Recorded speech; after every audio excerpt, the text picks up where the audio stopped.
Assalamualaikum warahmatullahi wabarakatuh. Pertemuan kali ini kita membahas materi prakarya aspek yang kedua, yaitu rekayasa. Adapun tujuan dari pembelajaran adalah menghargai keberagaman produk teknologi informasi dan komunikasi di daerah setempat dan Nusantara sebagai anugerah Tuhan Yang Maha Esa. Sejarah teknologi informasi dan komunikasi. Pada zaman prasejarah, teknologi informasi dan komunikasi yang dilakukan manusia berfungsi sebagai sistem untuk pengenalan bentuk-bentuk yang manusia kenal. Untuk menggambarkan informasi yang diperoleh, mereka menggambarkannya di dinding gua tentang berburu dan juga tentang binatang buruannya. Pada masa tersebut, manusia mulai mengidentifikasi benda-benda yang ada di sekitar lingkungan tempat tinggal mereka. Kemudian melukiskannya pada dinding gua tempat tinggalnya. Komunikasi manusia pada zaman ini berupa suara dengusan dan menggunakan isyarat tangan.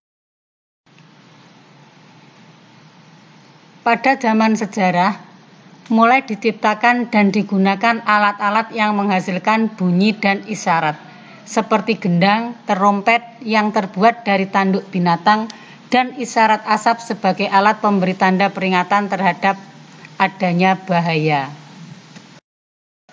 Perkembangan sistem informasi tersaji dalam periode-periode berikut. Yang pertama, tahun 3000 sebelum Masehi. Untuk yang pertama kali, tulisan digunakan oleh bangsa Sumeria dengan menggunakan simbol-simbol yang dibentuk dari piktografi sebagai huruf. Simbol atau huruf-huruf ini juga mempunyai bentuk bunyi atau penyebutan yang berbeda sehingga mampu menjadi kata, kalimat, dan bahasa. Yang kedua, tahun 2900 sebelum Masehi. Pada tahun 2900 sebelum Masehi, bangsa Mesir kuno menggunakan huruf hieroglif. Hieroglif merupakan bahasa simbol di mana setiap ungkapan diwakili oleh simbol yang berbeda. Jika simbol-simbol tersebut digabungkan menjadi satu rangkaian, akan menghasilkan sebuah arti yang berbeda. Bentuk tulisan dan bahasa hieroglif ini lebih maju dibandingkan dengan tulisan bangsa Sumeria. Yang ketiga, tahun 500 sebelum Masehi. Manusia sudah mengenal cara membuat serat dari pohon papirus yang tumbuh di sekitar Sungai Nil. Serat papirus dapat digunakan sebagai kertas. Kertas dari serat pohon papirus menjadi media untuk menulis atau media untuk menyampaikan informasi yang lebih kuat dan fleksibel dibandingkan dengan lempengan tanah liat yang sebelumnya juga digunakan sebagai media informasi. Yang keempat, tahun 105 Masehi. Pada masa ini, bangsa Cina berhasil menemukan kertas. Kertas yang ditemukan adalah kertas yang kita kenal sekarang.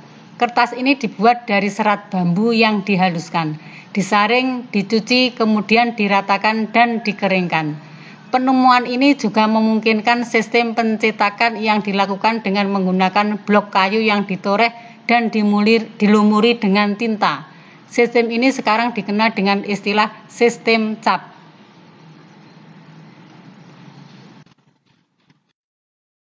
Tugas yang harus kalian kerjakan. Bangsa manakah yang menemukan kertas yang kita kenal sampai sekarang? Jawab di kolom komentar pada YouTube dengan format bangsa mana kamu isi, kemudian namamu, kelas, nomor absen, lalu screenshot kemudian kirim ke Google Classroom. Demikian materi pada pertemuan kali ini. Saya akhiri. Wassalamualaikum warahmatullahi wabarakatuh.